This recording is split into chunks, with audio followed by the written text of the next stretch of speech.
Cyberspace Investigations. What do you get when you mix the lowest point Square Enix ever was, the flop of Final Fantasy XIV 1.0, and the plans for the massive Final Fantasy XIII universe? Well, not Final Fantasy Versus 13, that's for sure. You get a mostly complete game with a ton of cool moments and a lot of lost potential that was re-added later, but at the cost of some really weird progression. Final Fantasy XV. This one spent a long time in the oven, originally being announced as Final Fantasy Versus 13 and part of the Fabula Nova Crystallis subseries. However, 13 was pretty divisive, and the troubled development of Versus led to the downfall of the 13 universe before Versus even came out. So in 2013, Versus was rebranded to Final Fantasy XV, a fantasy based on reality.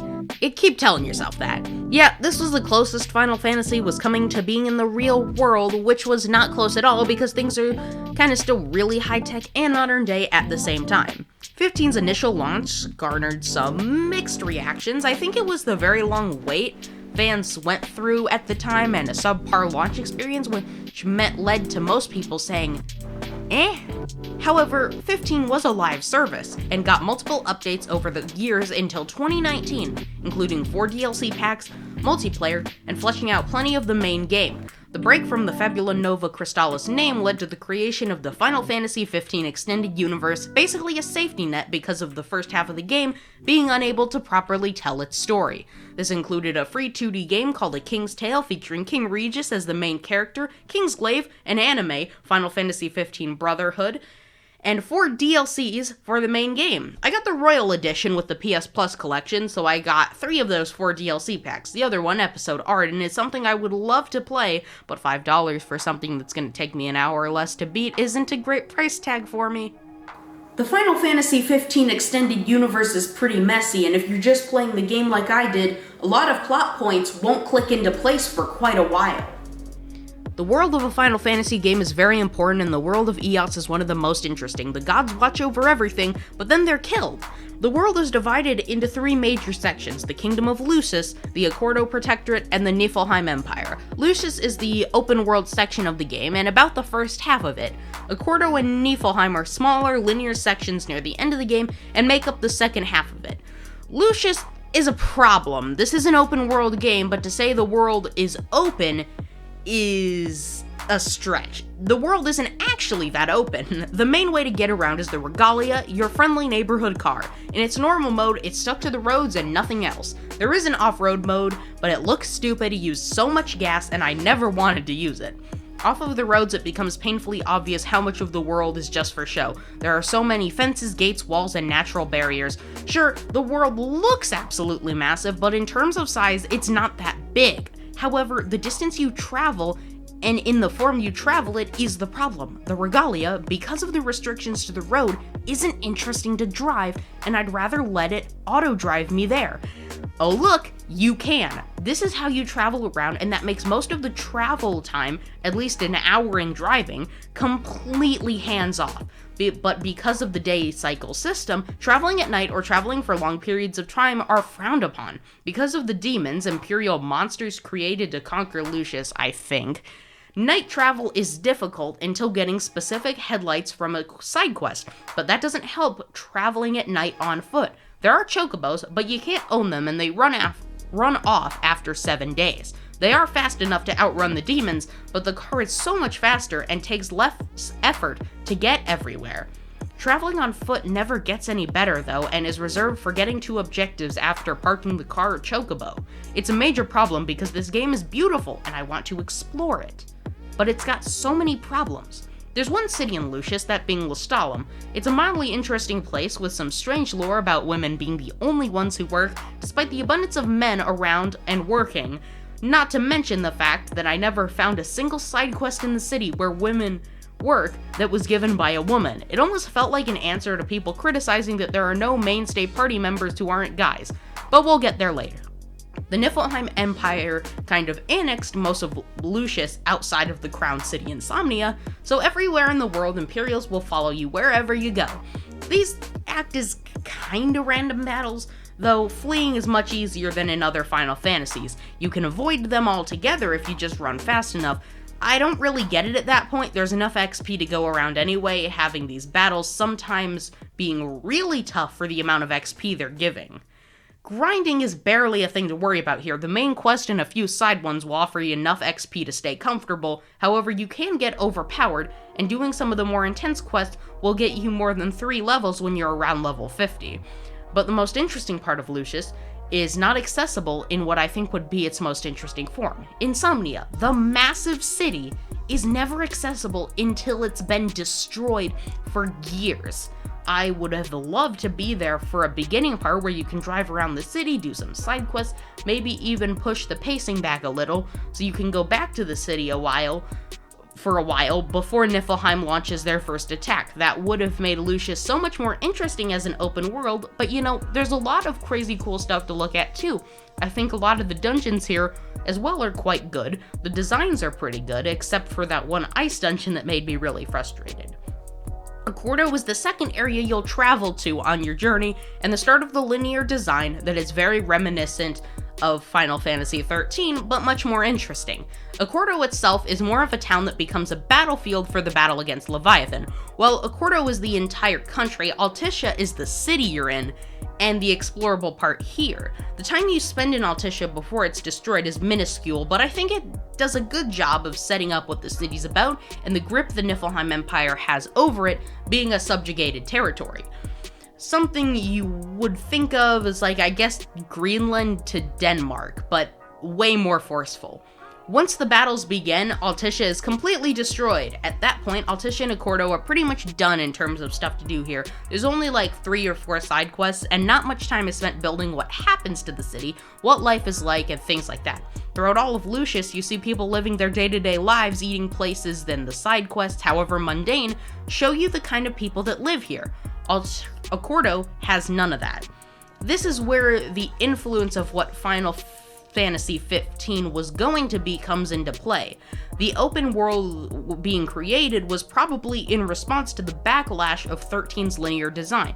Remember, this game was in development before 13 came out. This was going to come out alongside it. The linearity here, besides because of the sheer spectacle and narrative strengthening, doesn't feel as forced as it would have otherwise. During the last section of the game, you get thrown into Imperial territory. The continent Niflheim is on is this twisted, bleak land that's supposed to be all snowy, but because they killed Shiva, the snow god, half of it is desert now. One of the DLCs takes place here, and it's the best one. The entire tone changes, and the pacing and the general plot is so much more focused and compact than it was in the first game, and it's so great.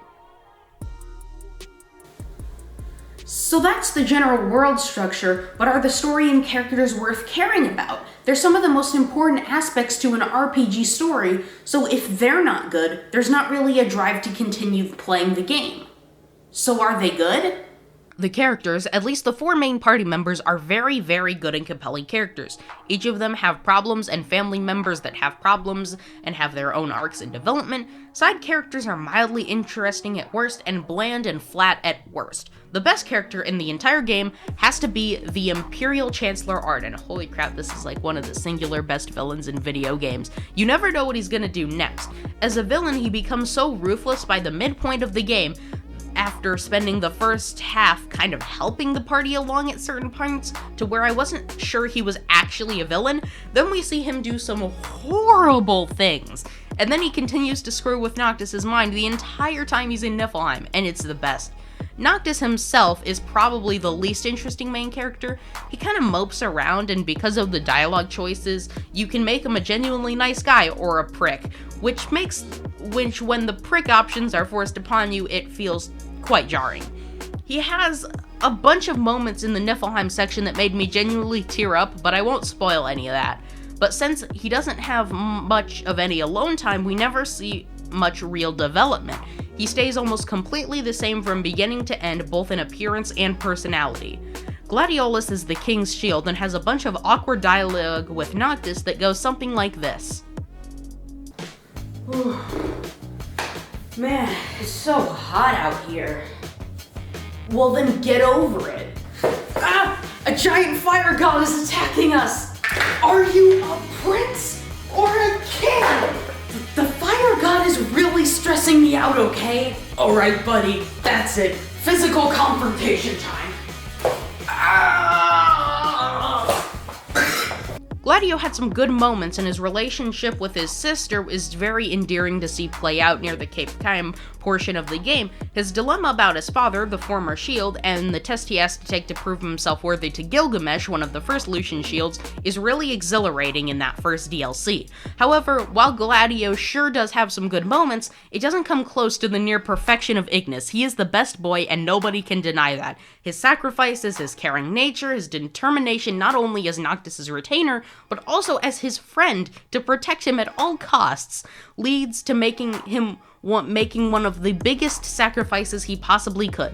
Ignis, in terms of backstory, doesn't seem to have too much, but it's made up for what he goes through in the story, but also his character as a whole. Ignis is the cook of the group, and is the only one who knows how to drive at the beginning, can learn recipes on a whim, and is a really skilled fighter. It's so crazy that he's good at that many things. He also, in flavor text given when exiting the car, takes inventory all the time and keeps track of the supply levels of the group. Ignis is like the perfect role model. He even took on Arden himself at one point, and he's immortal. Prompto is the last member of the group we have to talk about, and he's probably the most interesting backstory-wise. I won't spoil it because the last DLC is built around not knowing his backstory, but it's the most interesting character development in the game.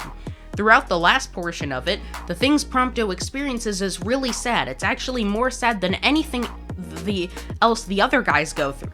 In terms of side characters, there's a few. There's of course Sid, as always, who stays around throughout a larger portion of the game, but he's not that major of a character. There's Biggs and Wedge, who appear about for 10 minutes before running off to nowhere. There's Aranea, who oddly enough, has references to Sid Highwind from Final Fantasy VII. I guess she's the stand-in for a real Dragoon class, though you never get to play as her. Then there's Iris, Gladiolus' sister, and she doesn't do much. She's about the most uninteresting character in the whole game. It's pretty sad. So the side character roster is fairly lacking, but they never stay around for too long. So, the DLCs. These are the best parts of the entire game, no doubt about it. You got 4 DLC packs here: Episode Gladiolus, Episode Ignis, Episode Prompto, and Episode Arden. Episode Gladio feels more like a linear adventure than the main game, and because it's only about 1 hour long, the development Gladio gets is good and expands his character from edgy brute to insecure guardian. It makes him feel so much more like a character than a cardboard cutout with a cup noodle obsession. It fleshed out characters like Gladio's father, who you never got to see otherwise, Cor the Immortal, and the lore of Lucius itself, like the kingdom, not the land.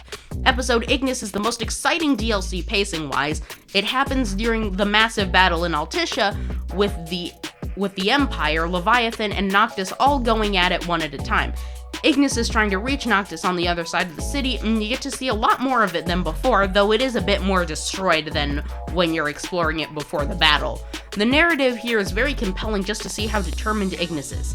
Episode Prompto happens late in the game, and is more of an intrigue. There is also an open world here, though it's pretty small and only has a few side quests to do. The story is probably the most interesting because of the mystery and the huge plot twists that happen here. It's good. Warning for spoilers from here on out. Alright, let's go.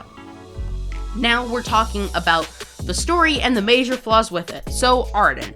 There's plenty of great things to love about this guy. He's sympathetic, humorous, has a soothing voice, is really powerful and ruthless, and is one of the best interpretations of an immortal character I've ever seen. The problem is, none of this is explained in the game. It's all part of the Final Fantasy XV multimedia franchise, including 2 animes and a movie, all of which I couldn't or didn't watch. The beginning and ending of the game are both very messy and not explained well by anyone actually in the game or by the game itself. I thought Arden was like Noctis' uncle for the last part of the game, and because, of course, Episode Arden isn't included with the Royal Edition, I had to read the wiki to understand everything. These are all fantastic parts of the games, but imagine an experience where these weren't ever here. There would be massive holes in character development, growth, characters would disappear and reappear with little explanation. Of course, because these are separate parts, the immersion breaks from time to time when exiting one part of the game to going to the other. If these were fluidly implemented into the main game, unlocking each character as a playable one as you play them in the DLCs, this would be fantastic! That would elevate the entire game to a new level. There's still plenty of issues with the open world gameplay, story, character structure, pacing, lore, and motivations, but they can be looked past to see an incredible, fun, and good game that is here. Throughout all this, the DLCs, the parts of the main game, all of it, is Final Fantasy XV Royal Edition good to play?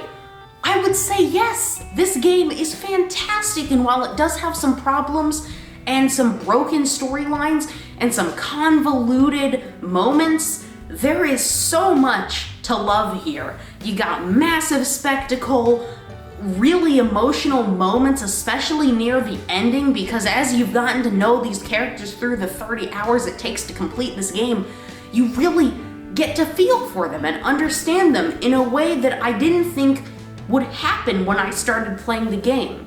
So yes, since this is on the PlayStation Plus collection, and it's available for pretty cheap a lot of times nowadays, given that the game is about 5 years old now, I would say pick this up.